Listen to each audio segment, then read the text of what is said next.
Hey there, welcome to First Look. Thanks for being here this week. Um, so, a couple quick questions. One, uh, are we to the point now where we know Ben needs a haircut? Like, is that just a given? Two, am I one of those people who is a completely different person with their glasses on? Like, is this a different person than this? Or is it like, no, it's pretty much the same? I think some people, you fall into one of two categories. You're either the exact same person, one or the other, or no, you look like a crazy owl, whatever you have glasses on. Either way, this is the Ben that you get this evening, and it is evening for me. All right, so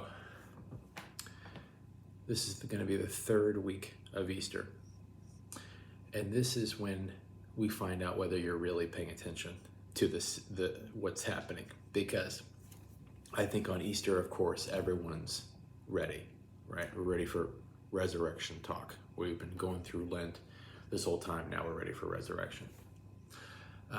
And you get one more week with Doubting Thomas or the Road to Emmaus or one of those stories.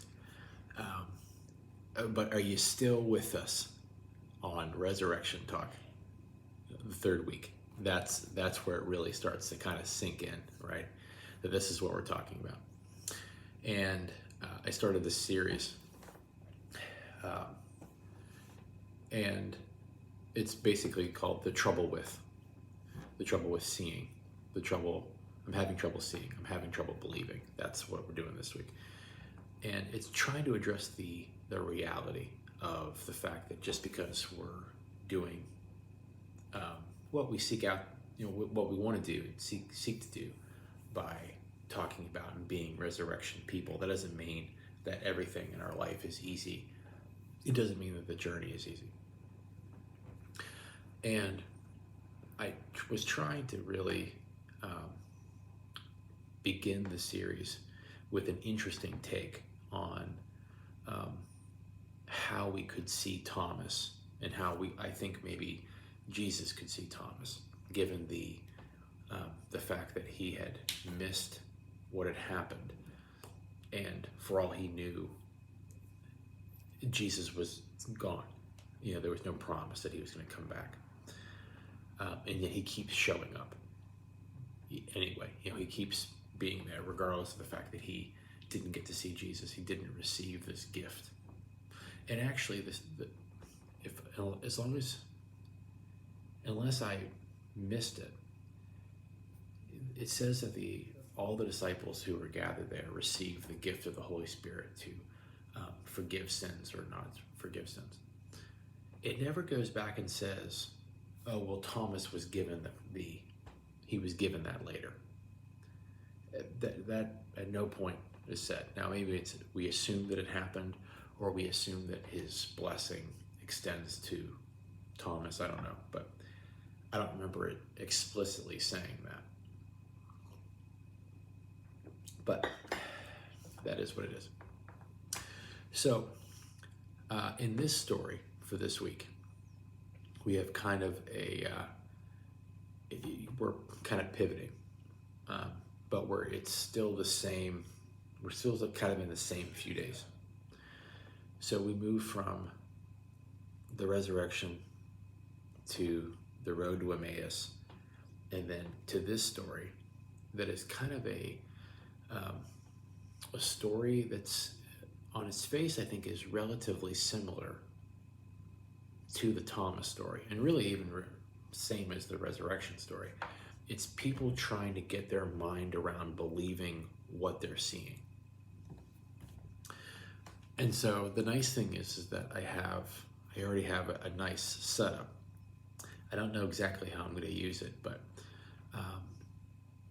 I got to go up to the Erie area for the eclipse yesterday, and I'll tell the whole story. I think I'll tell the whole story, at least the thought I had. Like, oh, I should tell the story in a sermon. Like, why wouldn't I? But the spoiler is that it's as amazing as you would want it to be, and very few things are, as you know. Usually when you do things for your family or your children or whatever, they're, mediocre at best. But this actually happened to be like, yeah, I think one of my better moments in terms of like quick decision making and like having an opinion, and then Sarah and I like come together and making a decision, doing the thing. The drive back was interesting. It was long, but it was worth it. It was great. So I'll incorporate that in there somewhere. But this story, I think what I love about this story is that it's not a story that you assume that we know the people who are in it, if that makes any sense. If you read the story, it goes resurrection, and then the Doubting Thomas story and the Emmaus story, and then it kind of bleeds into this story. And I like all those. The Emmaus story and this one, I think, are really great, because it's just this reminder of the fact that Jesus didn't just have these 12, disciples that he was close to. That there were all these people, not only, of course, the women who were disciples who were there, who discover the empty tomb, but a whole host of other really important people, most of which go unnamed, who are a part of this journey. And I think it's really fascinating to just a picture this whole this whole community of people that had already formed around Jesus. You have this close 12, but the people who were, really a part of it expanded well beyond the 12. So let me get to that piece where we're going to be talking about. And it's, hold on, let me find it here. Let me get to my passage. So this is in Luke 24, and it's Luke 24. Here we go. Luke 24 starts in 36 and goes to 48. Now I want to read a little bit, not read a little bit before it, but I want to go back a little bit before it, just so you can kind of get an idea of kind of where we are in context. So in the Luke story, we go from, again, of course, the resurrection of Jesus, and then right to verse 13, which is the walk to Emmaus. So so verse 12, Peter got up and ran to the tomb, stooping down, etc. And then it says, now on the same day, okay, so we're still on Sunday, two of them were going to the village of Emmaus, about 7 miles from Jerusalem, which, walk 7 miles, that's a good chunk of your day. And one of them, whose name was Cleopas, answered him. So that person is named. These are not the 12 disciples. These are other disciples. Which again, I think is just a fascinating element to the community that Jesus had developed. So it tells the whole story of Emmaus, the back and forth that they have, and the conversation, and Jesus trying to put the pieces together for these two, and then they invite him to dinner, and they break bread, and they see, they have this kind of aha moment, kind of an epiphany part 2 kind of a moment. And then, let's see here. So then it gets down to 36, which is where we are. Okay, so while they were talking about this, basically, while, let me go back up a little bit. This will help.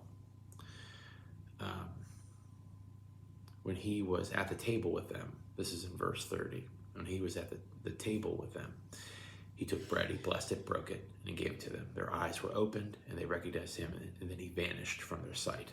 Okay, so that happens with them, and then it pivots. They said to each other, Cleopas and the other one, whoever they were eating with, were not our hearts burning within us while he was talking to us on the road, while he was opening the scriptures to us? That same hour, they got up and returned to Jerusalem. So they went back. They found the 11 and their companions gathered together. And they were saying, the Lord has risen indeed, and he has appeared to Simon. So they're obviously swapping stories. Then they told what had happened on the road and how he had been known to them in the breaking of bread. So their communication's happening, right? This would have been a text message now, but okay. So they're all there. And then it gets to 36. While they were talking about this, Jesus himself stood among them and said to them, peace be with you. And they were startled and terrified and thought that they were seeing a ghost. Now, again, that's fascinating. Just that thought. And on first reading it, I thought, well, that's ridiculous. Like, you just had this encounter with Jesus. Are you really in a place where you keep thinking that you're not seeing him? So it goes on to say, he says, peace be with you. They were startled and terrified and thought they were seeing a ghost. He said to them, why are you frightened, and why do doubts arise in your hearts? Look at my hands and my feet. See that it is I myself. Touch me and see, for a ghost does not have flesh and bones as you see that I have. I have a lot to say about that, right? Even just right there. Because the author is like, yeah, no, ghosts. Like, clearly that's what it could be. And Jesus completely entertains the idea. Yeah, you thought I was a ghost. So that means that there is a very common and clearly understood idea. Not only that the possibility of ghosts exists, but just the idea of spirit, of a spirit that could visit you. I'm going to have to do some research on that, but just the fact that, like, that's not only an idea that they were entertaining, but Jesus puts it together like, yeah, that's not what's happening here, right? Just that idea, fascinating. Look at my hands and my feet, see that it is I myself. Touch me and see, for a ghost does not have flesh and bones as you see that I have. Okay, verse 40. And when he had said this, he showed them his hands and his feet. And while there was joy, they were disbelieving and still wondering. Because again, this is all the same day. Like, it had happened, and they're swapping stories. And they must have at some point thought, wait a minute, we saw Jesus, and then you're saying you saw him somewhere else, which doesn't make any sense. So if Jesus is traveling like a some kind of spirit, then maybe we're just all, what are we seeing, right? And so, like, that's the piece of it that I think makes the most sense to me, that maybe they're starting to question, well, how can he be here and there and then just vanish? And then what does it mean that he vanished? I mean, they're figuring this out in real time, all together, swapping stories. And while there was joy, they were disbelieving and still wondering. And he said to them, have you had here anything to eat? So they gave him a piece of fish, and he took the fish and he ate it. And then he said to them, these are my words that I spoke to you while I was still with you, that everything written about me in the law of Moses, the prophets, and the Psalms must be fulfilled. Then he opened their minds to understand the scriptures.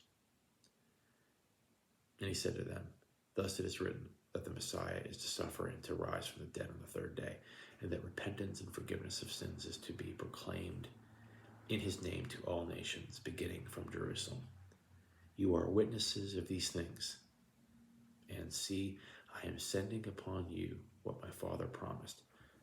So stay here in the city until you have been clothed with the power from on high.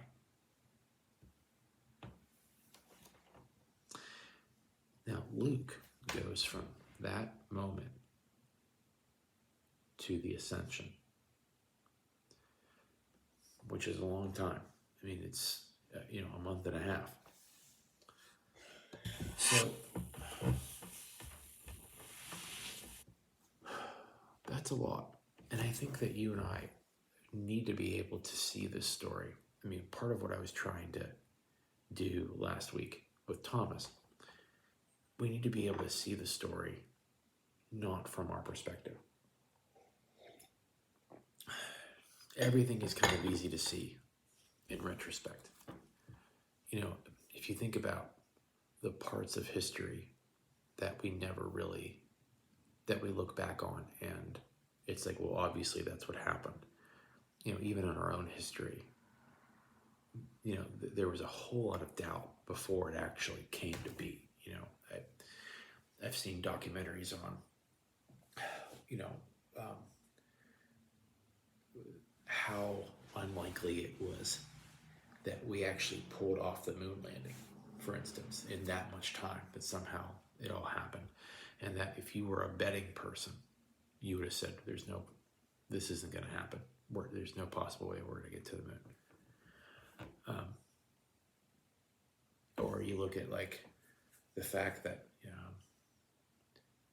Richard Nixon, that whole saga, that, months go by before he resigns, and all of these different things happen. And you could very well have said, at least according to the history I've read and the documentaries I've seen, that there was, a lot of things had to kind of happen.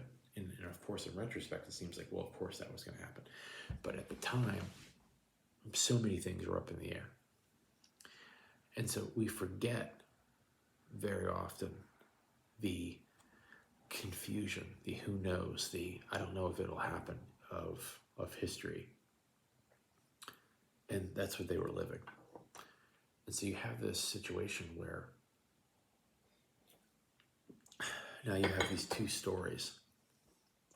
One that was a very sudden kind of interaction, but they knew who it was. They knew it was Jesus. And then another where they didn't know it was Jesus, but they knew that, they're having this experience, and it was a long experience, and walking on the road and explaining the scriptures. And then finally there was an aha moment. And then when they have the aha moment, he's gone. And then they run back to swap stories. But the whole thing seems so out of place that you're still left with maybe it was a ghost. Maybe we're seeing something that's, that the idea of Jesus being this, I don't think we can take it for granted how over the top that whole idea is. Because that's what we see here. We see people, that's the way it's just depicted, that this was the hardest thing you could possibly try to get your mind around. Which is why Jesus has to explain it so explicitly. To the point where he has to do something to open the scriptures to them. It says that, a couple of different times that he had to draw this line for folks. And I think that that's the piece of it that still strikes me as kind of amazing, is that the idea that Jesus was this, what he was saying about himself was so outside of people's actual experience or expectation. The game plan was not that. And so just the idea that it was true left people so flabbergasted that even the closest among them could not get their mind around it. And I really feel like the more I think, the more I think about Scripture and the way it's written, because the scriptures that we have, they're not written right away. They're not written in this like firsthand, hey, we need to get this down. That it's not like the disciples were trying to find a pen and paper and like writing everything down. That, the earliest writings that we have aren't actually, as far as I know, aren't actually Gospels. They're Paul's letters, right? Those are the earliest years. And that was 25-ish years after Jesus. And then, and then you get like Mark, and then you get, so what really happens in terms of the writing of the Gospels and everything that happens after those early books of Paul, the vast majority of the New Testament is written 20 to 70 years after Jesus, something like that, right? So that's a lot of time, obviously. And, part of it is like, for me, is that you wonder, well, did something get, what gets lost along the way? But part of me feels like it took that much time just for people to kind of get an appropriate kind of perspective on how they felt like the world had changed because of Jesus. That it was that kind of, it's a little bit like, there's stories that we tell about who we are that we can only really tell with a little bit of distance, because otherwise they feel kind of raw. If I'm thinking about like the way we talk about things like 9/11, or the way we talk, obviously I'm not comparing these two things, but I'm saying dramatic, world-changing kind of events, that we see them with a different kind of clarity, with a little bit of distance. And if you think about it, it's been 23 years or so since 9/11. That's about how long it was between Jesus and Paul's early letters, right? About this much time, actually. I just thought of that. It would be like us writing what happened on 9/11 now, with just enough perspective, enough rawness, enough more knowledge, more just understanding of what actually happened. It would be like, that, and taking 20 years worth of perspective, 20 years worth of